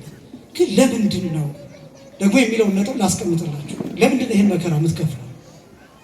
ለምን ነው እንደዚህ የምትሰደደው? ለምን ነው የምትሰቃየው? እሱስ መስቀል ተሸክሞ ይወድቃል፣ ይሰቀላል፣ ፈቃዱ ነው፣ በፈቃዱ ነው። ለምንድን ነው ግን እናቱ እንዲህ የምትሰቃየው ቢባል በሴት በኩል ሊከፈል የሚገባው ዕዳ ስላለ፣ በሴት በኩል ሊከፈል የሚገባው ዕዳ ስላለ ነው ዘመኗ መራራ የሆነ ስቃይ የሞላበት የሆነው። ለምን? በሴት በኩል የመጣ ወደ ዓለም የገባ ዕዳ አለ። የሞት ዕዳ፣ የሞት ዕዳ፣ የስህተት ዕዳ፣ የመንቀልቀል ዕዳ፣ የመንቀዥቀዥ ዕዳ፣ ያልታዘዙትን የመብላት ዕዳ፣ ዕፀ በለስን የመብላት ዕዳ፣ ከእባብ ጋር የማውራት ዕዳ፣ ስህተት የመስራት ዕዳ ነበር። ይሄን ዕዳ እመቤታችን ትከፍለዋለች። ቅዱስ ዮሐንስ አፈወርቅ ሲናገር በሃይማኖተ አበው እንዲህ ይላል፣ ሀሎ ዕዳ ላዕለ ትዝምድ አንስቲ፣ ሴቶች ላይ ዕዳ ነበር ይላል። እስኪ ሴቶች ብቻ ይህንን ቃል በሉ። ሴቶች ላይ በሉ። ሴቶች ብቻ አትፈሩ። ሴቶች ላይ በሉ። ዕዳ ነበር። ሴቶች ላይ ምን ነበር? ዕዳ ነበር። ይህንን የከፈለችው ማናት? እመቤታችን ናት። ክብርና ምስጋና ለስሟ ይሁን። በእውነት የጸጋ ምስጋና ይገባታል። ከዛ ቅዱስ ዮሐንስ አፈወርቅ ቀጥሎ እንዲህ ይላል፣ ወኮነት ይላል ፈዳይተ ዕዳ ለሔዋን ይላል። የሔዋን ዕዳ ከፋይ ሆነች ይላል። የማን ዕዳ ከፋይ ሆነች? የሔዋንን ዕዳ የከፈለችው እመቤታችን። እንዴት ሆና? ተንከራታ። ሔዋን በገነት የሰራችውን ኃጢአት እመቤታችን በግብፅ በረሃ ተንከራታ ከፈለችው። ሔዋን በገነት አትብሌ የተባለችውን የበለስን ፍሬ በልታ የሰራችውን ኃጢአት እመቤታችን ገነት ላይ ሁና አይደለም፣ ተሰዳ በምድረ ፋይል ተንከራታ፣ በአሸዋ ተጠብሳ፣ ተርባ ተጠምታ፣ ተሰድባ ተገፍታ፣ ውጪ ተብላ ተሳዳ፣ ልጇን አስላ ህብስተ ሕይወት ማየ ሕይወት የሕይወት እንጀራ የሕይወት ውሃ እየተባለ የሚጠራውን ክርስቶስን በትከሻዋ አዝላ ግን በአሸዋ ተጠበሰች። እንዲህ ሆና የሔዋንን ዕዳ ከፈለች። የሴቲቱን ዕዳ ቀየረችው። የሴት ታሪክ ቀየረች። ገነትንና ግብፅን አነጻጽሩት። ገነትንና ምድረ በዳውን አነጻጽሩት። ገነት ሁሉ ነገር ያለበት ነው። ገነት ውስጥ የተከለከሉት አንድ ብቻ ነው። እሱም የበለሱን ፍሬ ነው። የሕይወት ዛፍ አለ፣ አልበሉትም። ሌላ ዛፍ አለ፣ አልበሉትም። የሚፈልጉትን ያደርጋሉ። እዚያ ጨለማ የለም፣ እዚያ ብርሃን ብቻ ነው። እዚያ ቅንጦት ነው ያለው፣ እዚያ ምቾት ነው ያለው፣ እዚያ ምስጋና ነው ያለው፣ እዚያ ልጅነት ነው ያለው። ግን ሔዋን እዚህ ገነት ሆና አንድ ነገር መታገስ አልቻለችም። የበለሱን ፍሬ በላችሁ፣ ከእባብ ጋር አወራች፣ ከዲያብሎስ ጋር ተነጋገረች። እመቤታችን ግን ከመልአኩ ከቅዱስ ገብርኤል ጋር ተነጋግራ ከሰማይ የመጣውን ቃል ሰምታ እኛ ሁላችን እንድንድን ምክንያት ሆነች። ክብርና ምስጋና ለአምላካችን ይሁን። አስደናቂ ነው። ግን ይህን ያደረገችው ገነት ሆና አይደለም፣ ምድረ በዳ ምድረ ፋይል በበረሃው ተንከራተ። አንተ አንድም ቀን አላማረረችው ነው ምን አንድም ቀን ሽማግሌው ስምዖን ሲነግራት የሉቃስ ወንጌል ምዕራፍ 2 ቁጥር 35 ነው። ወለኪሰ ይበው ውስተ ልብኪ ኩናተ ኑፋቄ፣ በአንቺ ግን በልብሽ ሰይፍ ያልፋል፣ በነፍስሽ ሰይፍ ያልፋል፣ በሰውነትሽ ሰይፍ ያልፋል እያለ ሲናገር ይህንን ሰምታ አላማረረችው ነው የምልህ። አንድ ቀን አንድም ሰዓት በምንም ቦታ እንዲያውም ስትል የነበረው በነገረ ማርያም የተጻፈው በምን ኃጢአቴ ነው ይሄ ሁሉ እኮ የመጣብኝ እኔ ክፉ በሆን ነው እያለች እኮ ሔዋን እኮ እንደዚህ ያላለችው ወአፍተዋለ ሔዋን ይላል ዘለሽ ውደቂበት አሰኛት የበለሱን ፍሬ አግዝፎ ልክ እንደ ልብ ወለድ በጣም አርቲስቲክ በሆነ መንገድ ዲያብሎስ ሲተርክላት ሲነግራት ጎመጀች። አንቺን ከወንድ አሳንሶ ፈጥሮሻል ሲላት ጎመጀች። እመቤታችን ሲያለችው ምንድነው? መልአኩ ትጸንሻለሽ ሲላት ምን እንዳለች ታውቃላችሁ? ለሴት ልጅ እንዲህ ያለ ሰላምታ እንዴት ይነገራታል? ለሴት ልጅ ነው ያለችው። አያችሁ ሴትነቷን እንዴት እንደተቀበለችው፣ ሴትነትን እንዴት እንዳከበረችው፣ ሴትነትን እንዴት እንደተረዳችው፣ ሴትነት ምን እንደሆነ እንዴት እንዳወቀችው አያችሁ? እንዴት እንደሰበከችውስ። ለሴት ልጅ እንዲህ ያለ ሰላምታ ይገባታል፣ እንዲህ ያለ ሰላምታ ይነገራታል። ለምን? በብሉይ ኪዳን ብዙ ሴቶች አልፈዋል። እንዲህ ያለ ሰላምታ ከመላክ አልመጣላቸው። ይሄ ሰላምታ ልዩ ነው። ጸጋን የሞላብሽ የሚል ነው። አስቀድማ ቃል ሥጋ ሆነ እያሉ መልአኩ ሲያናግራት እናቴ ሔዋንን ያሳትክ ሰይጣን ልትሆን ትችላለህ እያለች ታልፎ ነበር። ነገረ ማርያም ላይ እንደተጻፈው አስደናቂ ነው። ከዛ ወደ ቤተ መቅደሱ ከፍቶ ወንጌል ላይ እንደተጻፈው ትጸንሻለሽ፣ ወንድ ልጅ ትወልጃለሽ፣ ስሙንም ኢየሱስ ትይዋለሽ፣ አንቺ የምትወልጂው በያዕቆብ ዙፋን ላይ በያዕቆብ ቤት በዳዊት ዙፋን ላይ የሚነግስ ነው እያለ ሲነግራት እንዴት ያለ ሰላምታ! ሴት ልጅ እንዴት ያለ ወንድ ዘር ትጸንሳለች? መሬት ያለ ዘር እንደማታበቅል ሁሉ ሴት ያለ ወንድ ዘር እንዴት ልትጸንስ ትችላለች? እኔ ደግሞ እንዳላውቅም፣ እኔ ደግሞ ድንግል ነኝ፣ ወንድም ወደፊትም አላውቅም። ለምን? ባልም የለኝም። ለምን? ዮሴፍ እንዲጠብቃት እንጂ ባሏ እንዲሆን አይደለም የተመረጠው። ይሄን ጠንቅቃ ታውቃለች። ይሄ ብስራት በነገራችን ላይ በዮሴፍ ቤት ሆና የሰማችው ብስራት ነው። ወንድ ሳላውቅ እንዴት ይሆናል አለችው። መልአኩ የገጠመው ፈተና። ከዛስ በኋላ ማስረዳት ጀመረ። ቅድስት ኤልሳቤጥን ተናገረ። እነዚህ ሁሉ ሊያሳምኑ አይችሉም። ለምን? ኤልሳቤጥ ከባሏ ከዘካርያስ ነው የምትጸንሰው። እመቤታችንስ በመንፈስ ቅዱስ ነው የምትጸንሰው። ስለዚህ እመቤታችን እንዴት ያስረዳል? አንድ ቃል ተናገረ። ለእግዚአብሔር ምን የሚለው ነገር የለም፣ የሚሳነው ነገር የለም ሲላት ምን እንዳለች ታውቃላችሁ አይደለም? ነይ አመቱ ለእግዚአ ኩሉ ነይ፣ ይሄው እነሆ የጌታ ባሪያው በቃ የወደደው ያድርጋለች። ያን ጊዜ ቃል ሥጋ ሆነ። ክብርና ምስጋና ለስም አጠራሩ ይሁን። ቃል ሥጋ ሆነ። ይህንን እምነት ይህንን ቃል በሙሉ ኃይሉ ተቀበለች። እኔና እናንተ እንደምናውቀው አይደለም እመቤታችን ይህን ቃል የተቀበለችው። በሙሉ ኃይሉ ቃሉ በሙሉ አቅሙ እሷ ላይ እንዲሰራ ፈቀደች እመቤታችን፣ ወደደች እመቤታችን። ስለዚህ ልክ ይህንን ቃል በሙሉ አቅሙ ስትቀበለው ጠራ። ከሦስቱ አካላት አንዱን አካል እግዚአብሔር ወልድን ጠራ። አካላዊ ቃል ከሥጋዋ ሥጋን ከነፍሷ ነፍስን ነስቶ ተዋሃደ። ከዚያ ይህ የእመቤታችን እምነት የምእመናን ሁሉ መሪ ሆነ። ቅዱስ ቄርሎስ እንዲህ ብሎ እንደተናገረው ወኮነት መራሒተ ለሃይማኖት አባይ፣ ለታላቁ ሃይማኖት መሪ ሆነች። ማርያም ማለት መንግሥተ ሰማያት መርታ የምታስገባ ተብሎ የሚተረጎመው ሁለተኛው ይሄ ነው። ክብርና ምስጋና ለስም አጠራሩ ይሁን። ያመለከችው በጣም አስደናቂ። ማር ማለት መራራ ማለት ነው። ያም ማለት ዘመን ማለት ነው። ማርያም ማለት ዘመኗ ምን የሆነ ማለት ነው? መራራ የሆነ ማለት ነው። ወደ ስደቷ ደግሞ እመጣለሁ፣ ጥቂቱን አሳየው። ከዛ ቀጥሎ ደግሞ ጌታን ስትወልድ ተሰዳ ወለደች አልኳችሁ። በግርግም ወለደች አልኳችሁ። በከብቶች በረት ወለደች አልኳችሁ። ከዛስ በኋላ ከወለደች በኋላ እንደገና ጌታን ይዛ ወደ ግብፅ መሰደድ ነበረበት። ይሄ ታሪክ የትኛውን ክፍል ያሳያል? በብሉይ ኪዳን የነበረውን የእስራኤልን ስደት ታሪክ የሚያሳየው። በአዲስ ኪዳን የብሉይ ኪዳኑን አንጻር የምናጠናበት ማለት ነው። የማቴዎስ ወንጌል ምዕራፍ 2 ሙሉን ብታጠኑት ኦሪት ዘጸአት ነው ይጠናል። በነገራችን ወጣቶች በተለይ የማቴዎስ ወንጌል ምዕራፍ 2 ኦሪት ዘጸአት ተብሎ ይጠናል።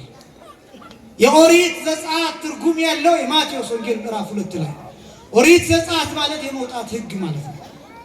ይሄ የመውጣት ሕግ ትርጉም ቀጥታ የምታገኙት ከዮሴፍ ታሪክ ጀምሮ ከሙሴ ታሪክ ጀምሮ የእስራኤልን ጉዞ ቁልጭ አድርጎ የሚያሳያችሁ የሐዲስ ኪዳን ክፍል የማቴዎስ ወንጌል ምዕራፍ 2 ምዕራፍ ፈርዖንን ታገኛላችሁ ብሉይ ኪዳን ላይ። እዚህ ላይ ሄሮድስን ታገኛላችሁ። እዚያ ሙሴን ታገኛላችሁ ኦሪት ዘጸአት ላይ። እዚህ ደግሞ የማቴዎስ ወንጌል ምዕራፍ 2 ላይ ጌታን ታገኛላችሁ። ኦሪት ዘጸአት ላይ ማርያም የሙሴን እህት ታገኛላችሁ። የማቴዎስ ወንጌል ምዕራፍ 2 ላይ እመቤታችንን ታገኛላችሁ። ኦሪት ዘጸአት ላይ የመልአኩን ታሪክ ሙሴ ጫማውን ያስፈታውን ትመለከታላችሁ። የማቴዎስ ወንጌል ምዕራፍ 2 ላይ እናቱንና ልጁን ይዘህ ሽሽ የሚል የመልአኩን ቃል ታገኛላችሁ። ወዴት እንደሚሄዱ እዛ ላይ ይገልጣል። ኦሪት ዘጸአት የማቴዎስ ወንጌል ምዕራፍ 2 የት ደርሰው እንደተመለሱ ይገልጥላችሁ። አንዳንድ ጊዜ መጽሐፍ ቅዱስን ስታጠኑ ኮምፓራቲቭሊ እያነጻጸራችሁ ብሉይ ኪዳኑ አዲስ ኪዳኑ የት ተተርጉሟል የቱ ጋር ተመሳሳይ ነው እያላችሁ ብታጠኑት በአንድ ጊዜ ብሉይ ኪዳኑንም አዲስ ኪዳኑን የሚያጥራት ብቃት ይኖራችሁ። ስለዚህ የማቴዎስ ወንጌል ምዕራፍ 2 እነዚህን ይገልጣል። ከዛ ደግሞ ወደ ግብፅ መሰደዳቸው እነዛኞቹ በግብፅ መሆናቸውን ያጠይቃል። እንዳልኳችሁ አስቀድሜ እዚያ ህፃናት ወንዶች መገደላቸው የማቴዎስ ወንጌል ምዕራፍ 2 144,000 ህፃናት መገደላቸውን ያሳያል። የማቴዎስ ወንጌል ምዕራፍ 2 ላይ ያለው ኦሪት ዘጸአት ላይ ራሔል ስለ ልጆቹ ያለቀሰችውን ለቅሶ በቀጥታ የማቴዎስ ወንጌል ምዕራፍ 2 ላይ በስም ጠቅሶ ራሔል ስለ ልጆቹ አለቀሰች የሚለውን ታሪክ ይነግራቸው። እነዚህን ታሪኮች ታገኛላችሁ። ያ ስደት በእመቤታችን ይደገማል። ያ ህዝብ ሲሰደድ ልብ በሉ፣ ያ ህዝብ ሲሰገድ ከ20 ዓመት በላይ የነበሩ ሲቆጠሩ 600,000 ናቸው ይላል። ስንት ሺህ ናቸው? 600,000። እዚህ ግን የተሰደዱት እመቤታችን፣ ዮሴፍ 2፣ ጌታ 3፣ ሰሎሜ 4 ሆኖ መሰደዳቸውን ይገልጣል። ነገር ግን እመቤታችን ቅድስት ድንግል ማርያም በጀርባዋ ያዘለችው ጌታ ሁላችንም ተሸክሞ መስቀል ላይ የሚደቅ ስለሆነ ሁላችን በዚህ ስደት ተወክለን፣ ስለዚህ እመቤታችን ህዝብ ይዛ ነው የተሰደደችው። እኛን በጀርባዋ አዝላ ነው የተሰደደችው። እኛን ተሸክማ ነው የተሰደደችው። እኛን ይዛ ነው የተሰደደችው። አያችሁ። ከዛስ ረሃቡ እሷ ላይ ያርፋል፣ ጥሙ እሷ ላይ ያርፋል፣ ስቃዩ እሷ ላይ ያርፋል። ስለዚህ ማርያም ተብላ ትጠራለች። በስደቷ ሁሉንም አልዘረዝርም፣ 4 ጊዜ ጽኑ ልቅሶ አልቅሳለች ብለው አባቶቻችን ያስቀምጣል። 4 ጊዜ። ስንት ጊዜ አልኳችሁ? 4 ጊዜ። ማርያም ማለት ማር ማለት ነው አልኳችሁ? መራራ። ያም ማለት ነው አልኳችሁ? አንድ ላይ ዘመኗ ምን የሆነ መራራ የሆነ ማለት ትርጉሙ ይሄ ነው። ስደቷ 4 ጊዜ ጽኑ ልቅሶ ይላል። ጽኑ ልቅሶ ነው፣ ልቅሶ አይደለም ያልኳችሁ፣ ጽኑ ልቅሶ። ጽኑ ልቅሶ የሚባለው እንባዋ መንታ ሆኖ የወረደበት፣ ፊቷን ያቃጠለበት፣ የገሸለጠበት፣ አይኗን ያንጣጣበት። ለምሳሌ አንዱ ብቻ ይጠቅሳል። ቅዳሴ ማርያም ላይ ሁልጊዜ የምትሰሙት መጨረሻ ላይ ሀዳፊ ነፍስ የሚባለው ላይ አዘክሪ ድንግል አንብአ መሪረ ዘውህዘ እምአዕይንትኪ ዲበ ገጸ ፍቁር ወልድኪ የሚላል። ድንግል ሆይ ከዓይንሽ በልጅሽ ፊት ላይ የፈሰሰውን መራራ የእንባ ጎርፍ ነው የሚል። የእንባ ጎርፍ አሳስቢ። ከዓይንሽ በልጅሽ ፊት ላይ፣ በልጅሽ ምን ላይ? ፊት ላይ። ልብ በሉ። ከዓይንሽ በልጅሽ ፊት ላይ ነው የሚለው። እንባዋ የፈሰሰው በልጇ ፊት ነው የፈሰሰው። አሁን የኔና የእናንተ እንባ ይፈሳል፣ እግዚአብሔርም ያየዋል። ልክ ነው፣ እንባችንን ይመልከትልን። ግን ደግሞ የእኛ እንባ መጀመሪያ ዱብ የሚለው መሬት ላይ ነው። የእመቤታችን እንባ ግን መጀመሪያ የሚያርፈው የጌታ ፊት ላይ፣ የልጇ ፊት ላይ። ለምሳሌ አንዱ በትርጓሜው አንዱ ያለቀሰችበትን ሲገልጥ ጌታን ይዛ ስትሰደድ የሄሮድስ መምጣት ተነገራት ይላል። ዮሳ የአልዓዛር ልጅ የዮሴፍ ልጅ በአልዓዛር መረጃ መሰረት እየሮጠ ሂዶ 40 ቀን ተጉዞ እመቤታችን የደረሰችበት ቦታ ይደርሳል እና በጣም እየተጣደፈ ሂዶ ወንዝ ዳር ውሃ እየጠጡ ያገኛቸዋል። እግሩን እያጠበች ሰሎሜ፣ እመቤታችን ደግሞ ሕፃኑን እያጠባች ሲያገኛቸው ይላል ትርጓሜው፣ እንደምን ዋላችሁ እንደምን አደራችሁ ሳይል እንደናንተ ያለ ባለጤና የለም፣ የሄሮድስ ጭፍሮች ታዘው እዚህ አፍንጫችሁ ስር ደርሰዋል፣ እናንተ ደግሞ እዚህ ተቀምጣችኋል ብሎ ይነግራቸዋል። እና ያን ጊዜ እመቤታችን ደነገጠች ይላሉ መተርጉም። ነገረ ማርያም ላይ ተጽፏል ታሪኩ። ያን ጊዜ ደነገጠችና ሕፃኑን ከሰሎሜ እጅ ተቀብላ ዘርግታው መሬት ላይ ዘርግታ እላዩ ላይ ሆና አለቀሰችበት ይላል። እጇን በእጁ ትክክል አድርጋ፣ አይኗን በአይኑ ትክክል አድርጋ፣ አፏን በአፉ ትክክል አድርጋ እላዩ ላይ ወድቃበት ከዚህ ሁሉ መከራ ላላድንህ ነው ወይ እኔ እንስሳት አራዊት የማይችሉትን መከራ የተቀበልኩ ብላ እላዩ ላይ እንባዋን አፈሰሰችው። ፊቱ ላይ ድንግል ሆይ ከዓይንሽ በልጅሽ ፊት ላይ የሚለው አንዱ ይሄ ነው። ለራሱ ሲናገር በሰቆቃወ ድንግል አመፈነው ሄሮድስ በአልዩ ውስተ ደብረ ቁስቋም ይስሳ ሰሚአድ ቀተን ቃለ ወልደ ዮሴፍ ይሳ ማርያም ደንገጸት ወተሐውከ ከርሳ ምደ ሰሎሜ ሶቢሃ ተመጣወት ለሮሳ ከመትብክዩ አቁራ በልብሳይ ነው። ሄሮድስ ወታደሮችን በላከ ጊዜ እመቤታችን የሚያስደነግጥን ቃል ደምሳ ሰምታ አንጀቷ ተናወሰ ይላል፣ ደነገጠች ይላል። ያን ጊዜ ከሰሎሜ እጅ ልጇን ተቀብላ በልብሷ ተቀላ ላዩ ላይ አለቀሰችበት። ስለዚህ እንባዋን ያውቀዋል፣ እንዴት እንደሚያቃጥል ያውቀዋል፣ እንዴት እንደሚሞቅ እንዴት እንደሚገሸልጥ ያውቀዋል፣ እንዴት እንደሚያንጣጣ ያውቀዋል። በፊቱ ወርዷል፣ ጉንጩን እያጠበው እያጋጠለው እየገሸለጠ ወርዷል። እንባ ፊቱ ላይ ፈሷል፣ በጆሮው ፈሷል፣ በጉንጩ ፈሷል። ስለዚህ እንባዋን የሚያውቀው ልክኛ እንደምናፈሰው አሸዋ ላይ መሬት ላይ እንደሚወድቀው ዱብ እንደሚለው እንባ አይደለም። ፊቱን እየገሸለጠው ሲወርድ በስጋም ጭምር ያውቀዋል። ይሰማል የእንባዋ ሙቀት፣ የእንባዋ ምሬት፣ የእንባዋ ማንጣጣት በስጋው በኩል አልፏል። ቦይ እየሰራ በፊቱ በኩል ወርዶ ማርያም ማለት ዘመኗ መራራ የሆነ ምናውቀኛ ብቻ አይደለም፣ እሱ በሰውነቱ ያውቀዋል። ምንም አያውቅም አይደለም፣ በሰውነቱ ካልሆነ አያውቅም አይረዳም አይደለም። ግን ደግሞ የሚያውቀው በመረጃ አይደለም፣ በማወቅ ብቻ አይደለም የሚያውቀው እንባዋ እሱ ላይ ወርዶ ፈሶበት ማቃጠሉን ጭምር ሴንስ እያደረገው እንደ ስጋው ነው የሚያውቀው። ስለዚህ ፊቱ ላይ ፈሶ ዘመኗ መራራ ነው፣ ስደቷ መራራ ነው፣ ስቃዋ መራራ ነው። ከዛ ቀጥሎ ሕፃኑ አፍ አውጥቶ እንዲህ አላት ይላል ነገረ ማርያም ላይ፣ እናቴ ሆይ እኔን የሚገሉኝ የዛሬ 30 ዓመት የአንቺ ዘመዶች ናቸው እንጂ እነዚህ አይገሉኝም ብሎ እንባዋን ጠርጎ አረጋጋት ይላል። ከዛ በኋላ ዝም አለች፣ ግን መከራው ይቀጥላል። ከዛ በኋላ ጌታችን መድኃኒታችን ኢየሱስ ክርስቶስን ኮቲባ ተብላ የምትጠራ ሴት ከዮሴፍ እጅ ተቀብላ መሬት ላይ ፈጥፍጣ ስትጥለው ያን ጊዜ የሞተ መስሏት ምርር ብላ አለቀሰች ይላል ሁለተኛው ልቅሶ። ከዛ ሶስተኛው ልንገራችሁ ወደ ዛሬው ታሪክ ስመጣ ማርያም ማለት ማር ማለትን ማለት ነው አልኳችሁ፣ መራራ ያ ማለትን ማለት ነው አልኳችሁ፣ ዘመን አጠቃላይ ማርያም ማለት ዘመኗ ምን የሆነ ማለት ነው? መራራ የሆነ ማለት ነው። ይህን ነው እያሳየ ያለው። ህይወቷ በስቃይ የተሞላ በመከራ የተሞላ ነው። ያለ ኃጢአቷ ያለ በደሏ መከራ እየከፈለች የኖረች ሴት ናት። በዚህ በኩል እንድታውቁት እንድትረዱት ነው እያልኩ ያለሁ። የነገው በዓል የሚታስበው አንዱ ልጇን ውሃ ጠማው ይላል በነገረ ማርያም አገላለጥ እና ጌታችን መድኃኒታችን ኢየሱስ ክርስቶስ ሲጠማ ውሃ ፍለጋ ሄደች። እኔ አሁን እኮ የሚገርመኝ እሱ ተጠማ፣ የእሱ መጠማት ካሳ ነው። ምክንያቱም እስራኤላውያን በምድረ በዳ ውሃ ተጠምተው ነበር። ለዚያ ካሳ ለመክፈል ጌታችን መድኃኒታችን ኢየሱስ ክርስቶስን ተጠማ። ግን መጠማቱ ብቻ አይደለም የሚገርመው፣ ለመጠማቱ ደግሞ የእመቤታችን ውሃ ፍለጋ መንከራተት ነው። በቃ ይሄ በእናትነት የተከፈለውን ዋጋ እንድታውቁት ነው። በእናትነት የከፈለችው ዋጋ፣ የእሱ እናት በመሆኗ የከፈለችው ዋጋ። የኔ እናት እኮ ይህን ያህል ዋጋ አልከፈለችም እኮ። የጌታ እናት ግን ዋጋ ከፍላለች። የሌሎች እናቶች በእርግጥ ብዙ ስቃይ አለ፣ ግን ደግሞ እንደ እመቤታችን አይነት መከራ ያየች ሴት በምድር ላይ የለችም። ይቀጥላል እኮ። ከዛ ደግሞ መስቀል ላይ እኮ እሱ ተሰቅሎ ስታየው ዓለም ላይ ካለው ሐዘን የሚበልጥ ሐዘን እመቤታችን ልብ ውስጥ እኮ እየፈላ ሲወጣ ይታያል እኮ። ለማርያም ተብሎ የሚጠራ ድርሰት አለ።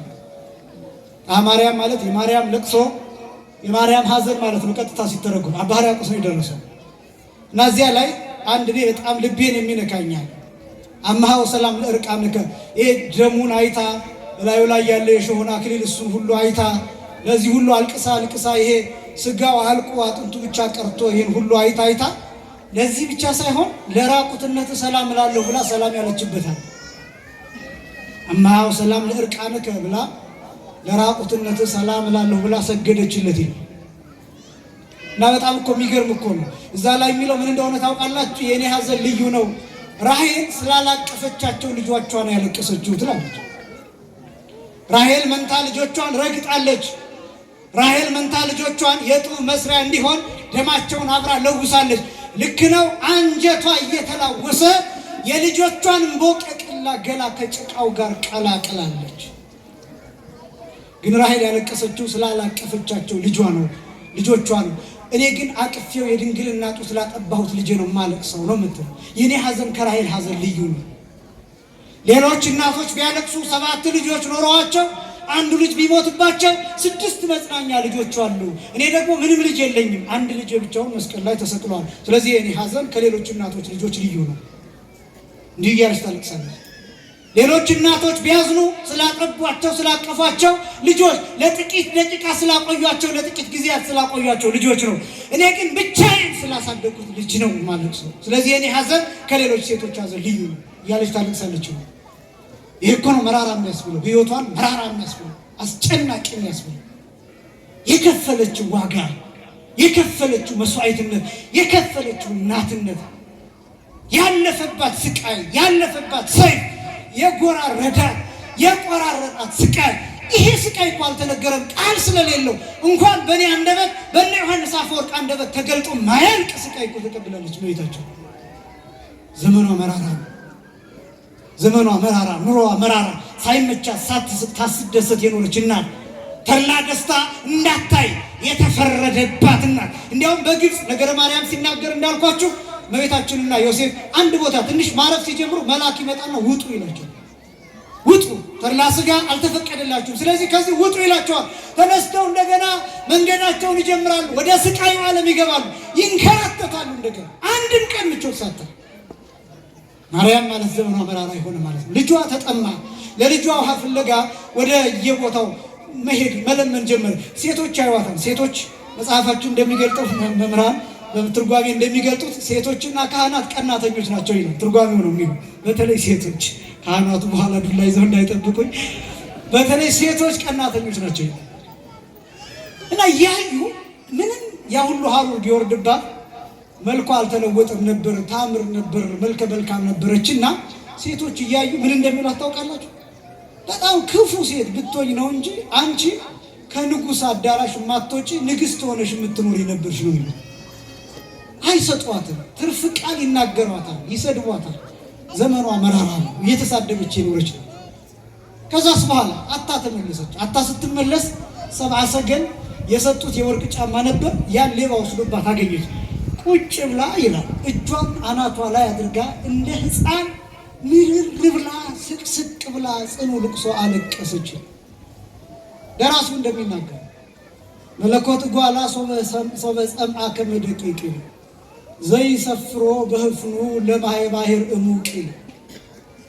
ጥልቅ የሆነውን ውቅያኖሱን በእፍኙ የሚለካው የሚሰፍረው መለኮት የተዋሃደ ልጇ ስግው ቃል ኢየሱስ ክርስቶስ በተጠማ ጊዜ በከየት ወትቤ ማርያም ማዕነቅ ማርያም ርግ እያለቀሰች እንዲህ አለች፣ ሰአልክዎሙ ማየ ወኢወሃቡኒ በሕቅ። ውሃ ለመንኳቸው በጥቂት እንኳን አልሰጡኝም። እምሰብአ ሀገር አልቦ ዘየአምራ ለጽድቅ።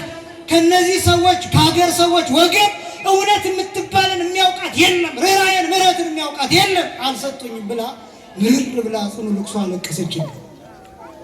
በዚህ ጊዜ የእሷን ልቅሶ ሲሰማ ሕፃኑ ሰሚኦ ሕፃን ለእሙ ገአራይ፣ የእናቱን ጩኸትና ልቅሶ ባየ ጊዜ ባረከ ኮካ ወአንቅአ ማየ እንታይት እግራ፣ ከእግሯ ስር አለቱን ባርኮ ውሃ ፈለቀና ወእምኔሁ ትስተይ ለጽምአ አመራ፣ ወእምኔሁ ለጽምአ ትስተይ አመራ፣ ለጥማቷ ለመጠማቷ ለእርሷ ውሃ እንድትጠጣ አመለከታት። እሱም ከዚያ ውሃ ጠጣ ይላል። የነገ ዕለት የሚታሰበው ይሄ ነው።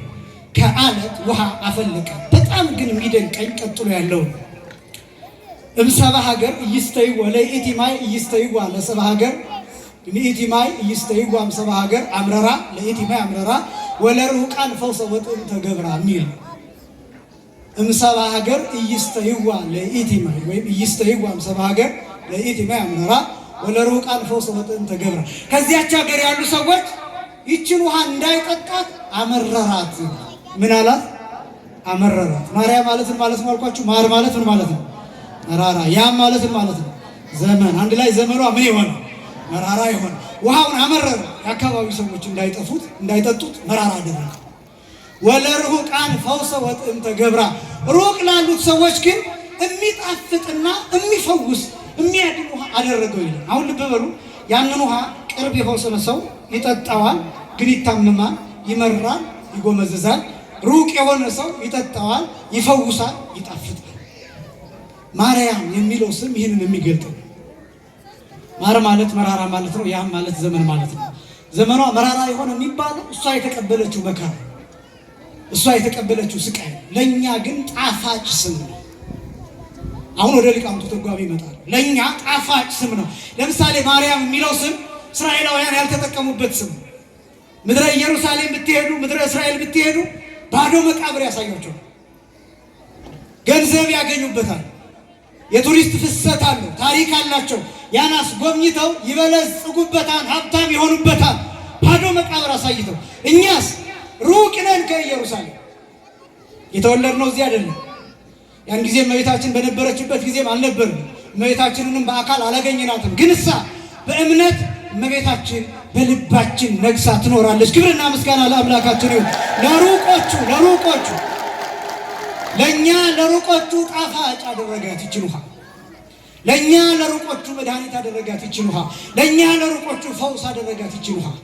ምድሯን ላልረገጥ ነው፣ አብረን ላልተሰደድ ነው፣ በተወለደችበት ላልነበር ነው፣ የረገጠችውን ምድር ላልረገጥ ነው። እርሷ እንድትመጣ አድርጎ ሀገራችንን እንድትባርክ አድርጎ በዚያውም ደግሞ እሷ በመጣችበት ዘመን ሳንወለድ ግን አሁን በእምነት ወደኋላ ሂደን እመቤታችን በልባችን ነግሳበት ቅድስት ሆና ንጽሕት ሆና ተነስታ አርጋ የምትኖርበትን እንድናውቅ አደረገን። ክብርና ምስጋና ለስም አጠራሩ ይሁን። ለሩቁ ፈውስ አደረገን፣ ለቅርቦቹ ግን መራራ ናት። ያችሁ ለቅርቦቹ መራራ ናት። ቅርቦቹ አሳደዷል፣ ለቅርቦቹ ጎመዘዘቻቸው፣ ለቅርቦቹ መረረቻቸው። ዛሬ እንደዛ ናቸው። የእመቤታችን ስም የሚመራቸው፣ እመቤታችን ስም ሲጠራ የሚደነግጡ የሚጨነቁ 24 ሰዓት በጣም ብዙ የሚሉ ለምን ተዘመረ ስለ እመቤታችን የሚሉ ስለ ራሳቸው የሚዘመርላቸው ደስ የሚላቸው ሲሰገድላቸው ስግደት የሚቀበሉ ሰዎች ተንበርክከው ሳር የሚግጡላቸው ሰዎች ተንበርክከው የጫማቸውን ሽታ የሚያሸቱላቸው ሰዎች እነሱን የማይከለክሉ ግን የጌታ እናት ስም ሲጠራ የሚጨነቁ ሰዎች በዓለም ላይ ብዙ ናቸው፣ በጣም ብዙ። ይህ ሁሉ መራራ ዘመን ያሳለፈች እመቤታችን፣ እናትነትን ጥጉን ያሳየችን እመቤታችን፣ ሴትነትን ጥጉን ያሳየችን፣ ርኅራኄን ያሳየችን፣ የሰውን መልክ፣ የሰውን ብቃት፣ የሰውን ችሎታ፣ የሰውን ንጽህናና ቅድስና ጫፉን ልኩንና መጠኑን ያሳየችን የአምላክ እናት ስትጠራ የሚጎመዝዛቸው በጣም ብዙዎች ናቸው። አያችሁ፣ መራራ የምንለው ለእንዲህ አይነት ሰዎች ነው። መራራ የምንለው ዘመኗ እንዲህ ስለሆነ ነው። እኛ ግን እንዲህ ብለን እንጠራታለን። ማርያም ማለት ጸጋ ወሀብት ማለት ነው። ለጊዜው ለእናት ለአባቷ ጸጋ ሀብት ሆና ተሰጥታለች። ለእኛ ግን ያማለደች ፍጻሜው ጸጋና ሀብት የምታሰጥ ናት ማርያም ማለት። አንድ ማርያም ማለት ፍጽምት ማለት ነው። ለጊዜው መልክ ከደም ግባት የተፈጸመላት ናት። ፍጻሜው ግን ንጽሐ ሥጋ፣ ንጽሐ ነፍስ፣ ንጽሐ ልቡና የተፈጸመላት ናት። ስለዚህ ማርያም ማለት ፍጽምት ማለት ነው። አንድም ማርያም ማለት ልዕልት ማለት ነው። ሮም ማለት አርያም ማለት ልዕልት ከፍ ያለች የመጠቀች ማለት እንደሆነ ማርያምም ከፍጡራን በላይ ከፈጣሪ በታች ስለሆነች ማርያም ብለን እንጠራታለን። አንድም ማርያም ማለት መርህ ለመንግስተ ሰማያት፣ መንግስተ ሰማያት መርታ የምታስገባ ማለት ነው። ለምን? አስቀድማ እሷ በትንሣኤ በእርገት ከጌታ ጎን ተቀምጣለችና በዚህ ምክንያት ማርያም ብለን እንጠራታለን። መንግስተ ሰማያት መርታ የምታስገባ ስለሆነ። አንድም ማርያም ማለት ማኅበረ መሃይምናን ወመሃይምናት ማለት ነው። የምእመናንና የምእመናት አንድነት ማለት ነው። መሪ ሰሪ ማለት ነው። ለምን?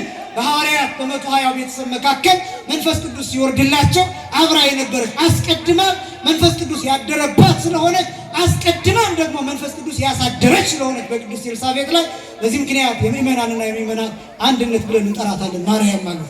አንድም ማርያም ማለት ተፈሥሒ ቤተ ይሁዳ ወተሐሰይ ቤተ እስራኤል፣ የይሁዳ ቤት ሆይ ደስ ይበልሽ፣ እስራኤል ዘነፍስ ሆይ እልል በይ የሚል ትርጉም ስላለው የምናመሰግንባት ስለሆነች ማርያም ብለን እንጠራታለን። ክብርና ምስጋና ለአምላካችን ይሁን። ማርያም ማለት ይሁን። አንድም ማርያም ማለት እመ ብዙኃን የብዙዎች እናት ማለት ነው። እሱም ደግሞ ጌታ ራሱ እነኋት እናት ብሎ ለዮሐንስ በሰጠው ጊዜ በዮሐንስ በኩል እናት አድርገን ተቀብለናታል። እርሷም በዮሐንስ በኩል እኛን ልጆች አድርጋ ተቀብላለችና የሁላችን እናት ስለሆነች የብዙዎች እናት ተብላ ትጠራለች። አንድም ማ ማለት ማኅደረ መለኮት፣ ር ማለት ርግቤ ይቤላ፣ ያ ማለት ያን ከአዱ አቤት ሁሉ ፍጥረት ማለት ምስጋድ ምስአል ወምስጋድ ወምስትስራይ ኃጢአት ማለት ነው ብለው እያንዳንዱን ፊደል የተረጎሙታል። የመለኮት ማደሪያ ማለት ነው። ማይደረ መለኮት ማለት ርግቤ ይቤላ የሰሎሞን ንጉሥ ሰሎሞን ርግቤ ይላታል። ዳዊትም እንዲሁ ማለት ያ ማለት ነው። ያ ማለት ያን ከአዱ አቤት ሁሉ ፍጥረቱ ሁሉ ወደ አንቺ ያንጋጥጣል ማለት ነው።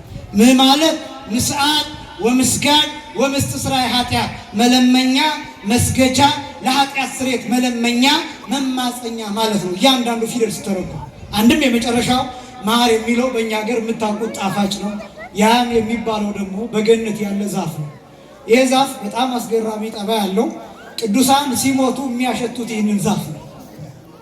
ነፍሳቸው ከስጋቸው ልትለይ ስትል ይህን ዛፍ ነው የሚያሸቱት። ያመጡና መላእክት የዚህን ዛፍ ሽታ ሲያሸቷቸው በሽታው ምስጥ ብለው ያን ጊዜ ነፍሳቸው ከስጋቸው ልይት ትላለች። በረከታቸው በሁላችንም ላይ ይደረብን። አባ ጽጌ ድንግል ሲናገር ጽጌ ጸገነት ገሪ ላዕሌ የሚል ቃል አለ። በመዓዛው ትትመሰጥ ነፍሴ፣ የገነትን ዛፍ በላዬ ላይ አስቀምጭብኝ፣ ነፍሴ በሽታው ትወጣ ዘንድ ትመሰጥ ዘንድ የገነትን ዛፍ አስቀምጭብኝ ይላል። ያ ዛፍ ያም ተብሎ ይጠራል። እስኪ በሉ ያም በሉ። ስለዚህ አንድ ላይ ማርያም እስኪ በሉ። ማር ማለት የሚጣፍጥ ማለት ነው በእኛ አውድ። አሁን በሊቃውንቱ ያም የሚለው የሚጣፍጥ ሽታ ያለው ነው። ማርያም ማለት ከገነትም ከምድርም ከሰማይም ከማንም ከፍጥረታት ሁሉ የሚመስላት የሌለ ጣፋጭ የሆነች ማለት ነው። ክብርና ምስጋና ለአምላካችን ይሁን። እመቤታችን ይሰጥ። የመጨረሻው መልእክት ውሃው ለአካባቢው ሰዎች የሚመር ነው፣ ለሩቅ ሰዎች ደግሞ የሚጣፍጥ ነው። እንግዲህ አንዳንድ ጊዜ እዚህ አጠገባችን ሆኖ የሚመረን ለሌሎች ሰዎች ደግሞ የሚጣፍጣል። ይህንን መልእክት አስተላልፌ እጨርሳለሁ። ማርያም የሚለው ለእሷ የመከራ ስሟ ነው፣ ለእኛ ግን የሚጣፍጥ ስም። በነገራችን ላይ የእመቤታችን ብቻ ሳይሆን ኢየሱስ የሚለው ስምም እንዲሁ። ኢየሱስ ማለት ምን ማለት ነው? መድኃኒት ማለት ነው። መድኃኒትነቱ ግን ለእኛ እንጂ ለእሷ አይደለም።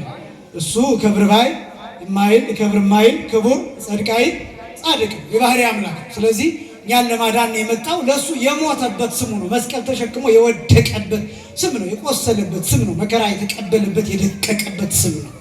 ለእኛ ግን መድኃኒት። ማርያም የሚለው ስምም እንደዛ ነው። ለእሷ መከራ የተቀበለችበት ስቃይ ያየችበት የተንከራተተችበት ስም ነው። ለእኛ ግን ጣፋጭ ስም ነው። ስንወለድ እየሰማን የተወለድንበት ስም ነው። ከዛ በእንተ ማርያም መሐረነ ክርስቶስ፣ ስለ ማርያም ብለ ክርስቶስ ሆይ ማረን እያል የምንማጸንበት ስም ነው። ምልጃን የሚሰጥ ቃል ኪዳን ያለው የተለየ ጣፋጭ ስም ነው። ለእሷ ግን የመከራ ስም ነው። ልክ እንደዚሁ ሁሉ ይሄ የፈነጨው ውሃ ለአካባቢው ሰዎች የሚመር ነው፣ የሚጎመዝዝ ነው፣ በሽታ የሚሆን ነው። ለሩቅ ሰዎች ግን የሚጣፍጥ ነው። ቤተክርስቲያንን ውሰዱ፣ ልብ በሉ። ቤተክርስቲያን ለቅርብ ሰዎች የምትመር፣ ለሩቅ ሰዎች ግን የምትጣፍጥ ናት።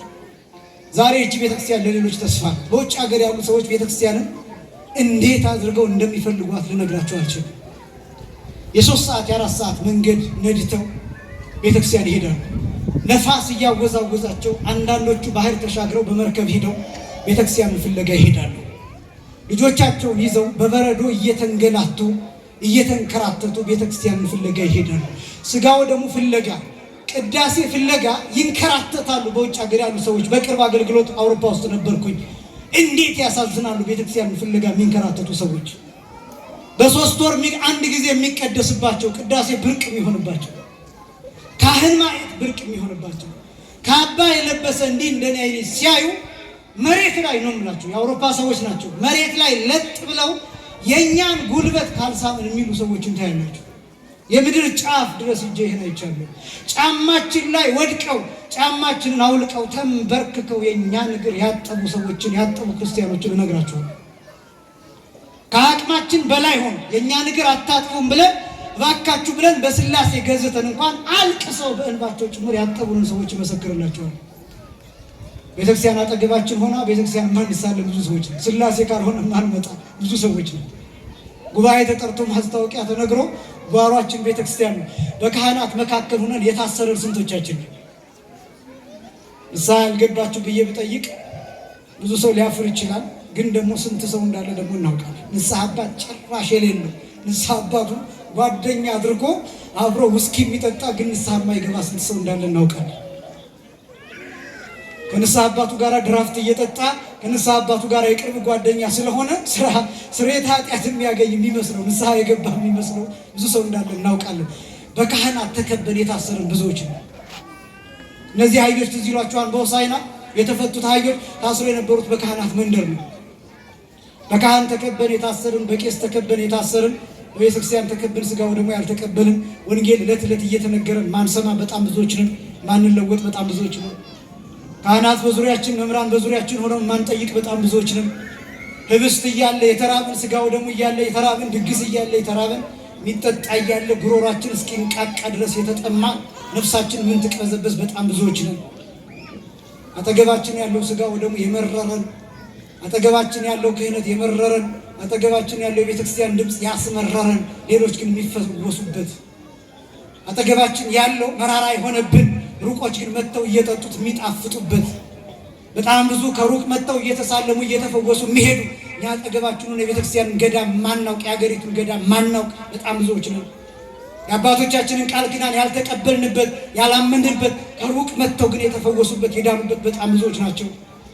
በጓሮ ያለ ጸበል የቁርበት መንከሪያ ይሆናል እንደሚባለው አጠገባችን ያሉ የመዳኛ መንገዶቻችንን ቁርበት የነከርንባቸው በጣም ብዙዎች ነው። ስለዚህ አጠገባችን ያለውን ነገር እንመልከት። እጃችን ላይ ያለውን እንይ፣ መዳፋችን ላይ ያለውን እንይ፣ ጓሯችን ያለውን ቤተክርስቲያን ለጸሎት ለበረከት ለስጋው ደግሞ እንጠቀምበት። ሁልጊዜ መቀስቀስ፣ ሁልጊዜ ማስታወቂያ መስራት ይሄ ይቅር። ይሄ ነው የዕለቱ መልእክት። ጌታችን መድኃኒታችን ኢየሱስ ክርስቶስ ከእግሯ ስር ውሃውን አፈለቀ። ከዛም እመቤታችን ከዚህ ውሃ ጠጣች፣ እርሱም ጠጣ። ክብርና ምስጋና ለአምላካችን ይሁን። ዛሬም አምላካችን እያንዳንዳችን እግር ስር ውሃውን አፍልቆልናል። እርሱም ስጋው ደሙ ነው።